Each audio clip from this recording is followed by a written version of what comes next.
আমাদের হাতে থাকা বিশ্লেষণগুলো একটা মাত্র আয়াতকে কেন্দ্র করে তৈরি হয়েছে।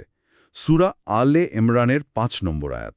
আচ্ছা। আমরা দেখব কিভাবে এই একটা বাক্য বিশ্বাস, দর্শন, এমনকি আধুনিক বিজ্ঞানকেও স্পর্শ করে।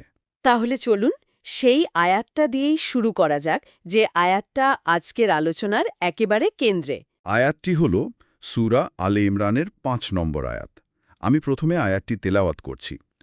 আউযুবিল্লাহি মিনাশ শাইতানির রাজিম।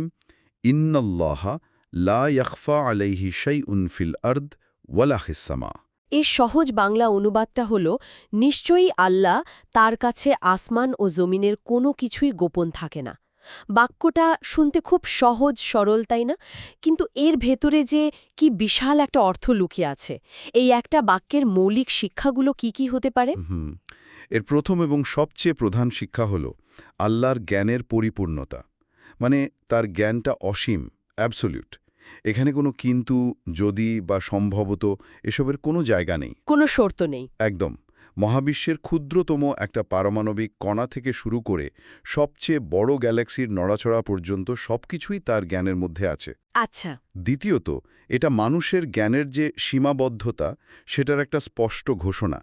আমরা অনেক কিছু জানি, কিন্তু আমাদের জানার থেকে না জানার পরিমাণটাই তো বেশি, তাই না? অবশ্যই, অবশ্যই। তো আমাদের কাছে যা গোপন বা অজানা, তার কাছে তা দিনের আলোর মতো পরিষ্কার। এই বিষয়টা ভাবলেই কিন্তু অবাক লাগে। আমরা যা দেখি, শুনি বা অনুভব করি, আমাদের জ্ঞান তো সেটার মধ্যেই, মানে সীমাবদ্ধ। কিন্তু এই আয়াতটা এমন এক জ্ঞানের কথা বলছে যার কোনো ইন্দ্রিয়ের প্রয়োজন হয় না। যেন মহাবিশ্বের সব কিছুর একটা সার্বক্ষণিক লাইভ ফুটেজ তার কাছে রয়েছে, যেটা কখনো বন্ধই হয় না। একদম ঠিক। লাইভ ফুটেজ উপমাটা দারুণ। আর এই ফুটেজে শুধু বাইরের ঘটনাই নয়, ভেতরের ঘটনাও রেকর্ড হয়। ভেতরের ঘটনা বলতে? এটাই তৃতীয় শিক্ষা। আমাদের মনের গভীরে লুকিয়ে থাকা চিন্তা, উদ্দেশ্য বা নিয়ত, সেটাও তার কাছে গোপন নয়। আমরা প্রকাশ্যে যা করি আর গোপনে যা ভাবি, দুটোই তার কাছে সমানভাবে খোলা। তার মানে এই আয়াতটা শুধু একটা ঘোষণাই নয়, এর মধ্যে একটা শক্তিশালী যুক্তিও দেওয়া হয়েছে, যে যুক্তিটা আমাদের বিশ্বাসের একেবারে ভিত্তি নিয়ে কথা বলে। হ্যাঁ, এবং এটাই এই আয়াতের অন্যতম গুরুত্বপূর্ণ একটা দিক। এটা একটা বুদ্ধিবৃত্তিক প্রমাণ হিসেবে কাজ করে। এর মূল যুক্তিটা হল, যিনি উপাস্য বা স্রষ্টা হবেন, তার জ্ঞান হতে হবে অসীম। তার কাছে কোনো কিছুই গোপন থাকতে পারে না। এই মানদণ্ডে যদি আমরা ঈসা বা অন্য কোনো নবীকে বিচার করি, আমরা দেখব তাদের জ্ঞান সীমাবদ্ধ ছিল। তারা একসময় মাতৃগর্ভে ছিলেন, যা মানুষের চোখের আড়ালে। আল্লাহ না জানালে তারা অদৃশ্যের খবর জানতেন না। আচ্ছা। সুতরাং যার জ্ঞান সীমিত, তিনি তো উপাস্য হতে পারেন না। একমাত্র সেই সত্তাই উপাসনার যোগ্য, যার কাছে আসমান জমিনের কোনো কিছুই আড়াল থাকে না। তার মানে এটা এক কথায় তাওহীদ বা একত্ববাদের পক্ষে একটা দার্শনিক যুক্তি। আপনি বলছিলেন যে এই আয়াতটি একটা শক্তিশালী যুক্তি।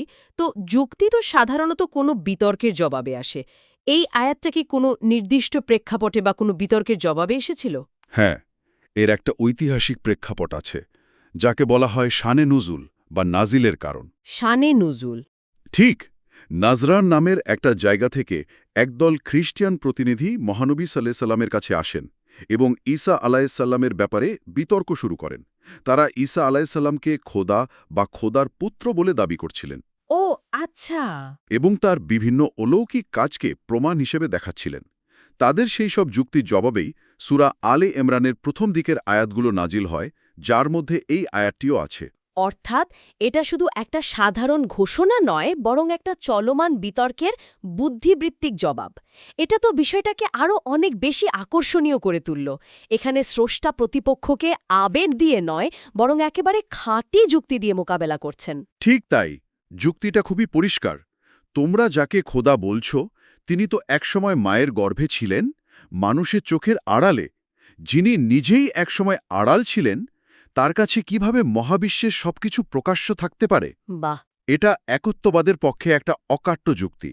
আর এই যুক্তির চূড়ান্ত প্রভাবটা হল, এটা একজন বিশ্বাসীর মনে মুরাকাবা তৈরি করে, মানে স্রষ্টার সার্বক্ষণিক নজরদারির অনুভূতি। মুরাকাবা।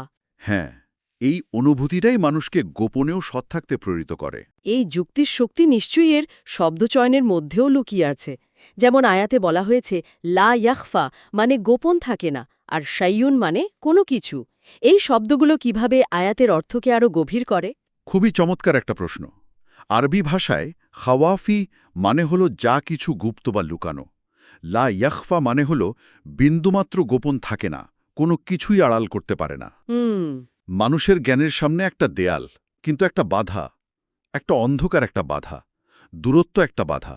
কিন্তু আল্লাহর জ্ঞানের সামনে এর কোনোটি বাধা নয়। তার জ্ঞানের জন্য কোনো পর্দা বা হিজাব নেই।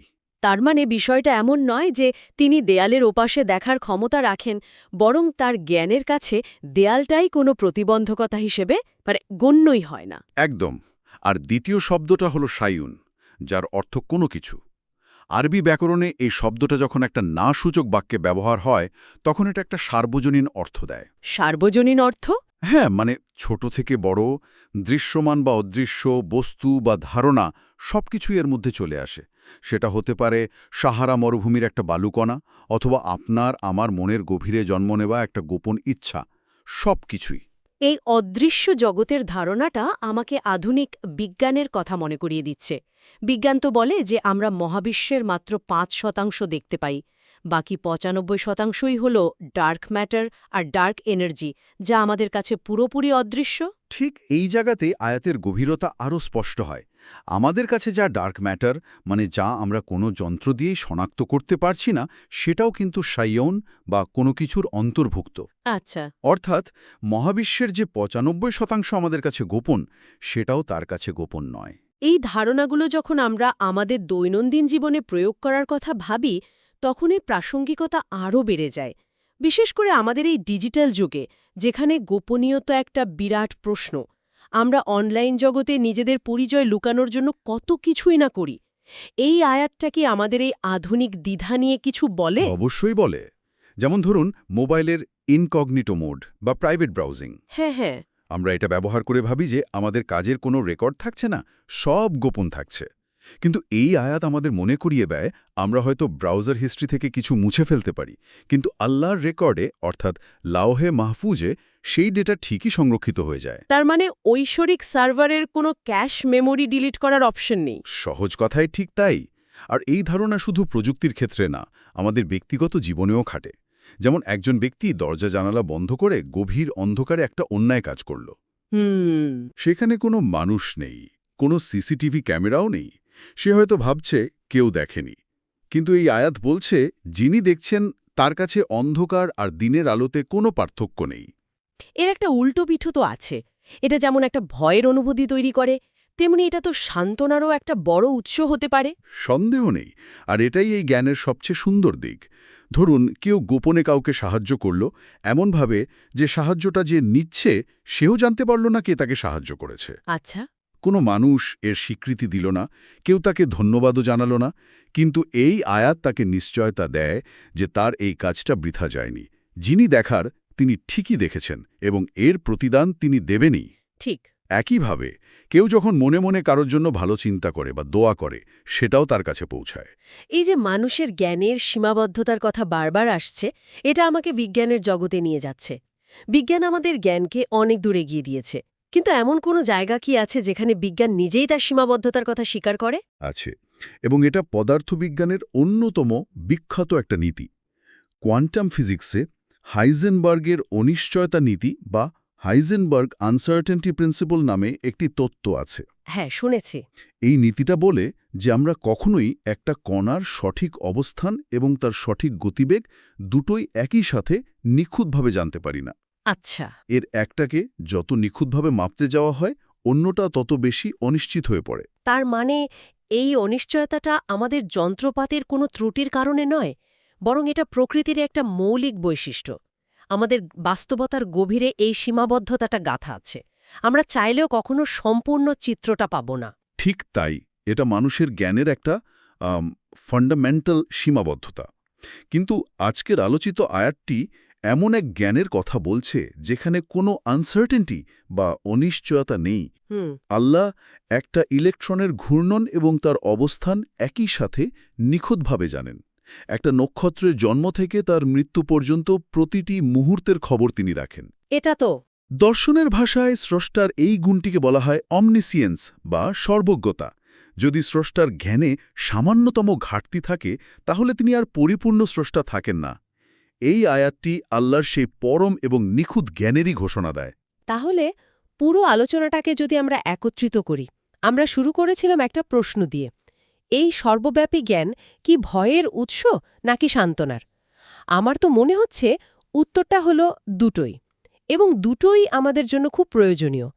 একদিকে এটা আমাদের মধ্যে এক ধরনের দায়িত্ববোধ তৈরি করে। একদম। একেই বলে তাকওয়া বা স্রষ্টা সচেতনতা। যখন একজন মানুষ জানে যে তার প্রতিটি কাজ, এমনকি তার প্রতিটি চিন্তা পর্যবেক্ষণ করা হচ্ছে, তখন সে স্বাভাবিকভাবেই সতর্ক হয়ে যায়। ঠিক। পাপ করার আগে ডানে বামে তাকানোর চেয়েও তার মনে এই অনুভূতিটা কাজ করে যে আসল দর্শক তো উপরে আছেন। মানুষের চোখে হয়তো ফাঁকি দেওয়া যায়, কিন্তু তাকে ফাঁকি দেওয়া অসম্ভব। আর এই ধারণাটা তো ন্যায় বিচারের ধারণাকেও একটা নতুন মাত্রা দেয়। পৃথিবীতে মানুষের বিচার অনেক সময় ভুল হয়, কারণ বিচারক তো সবটা জানেন না।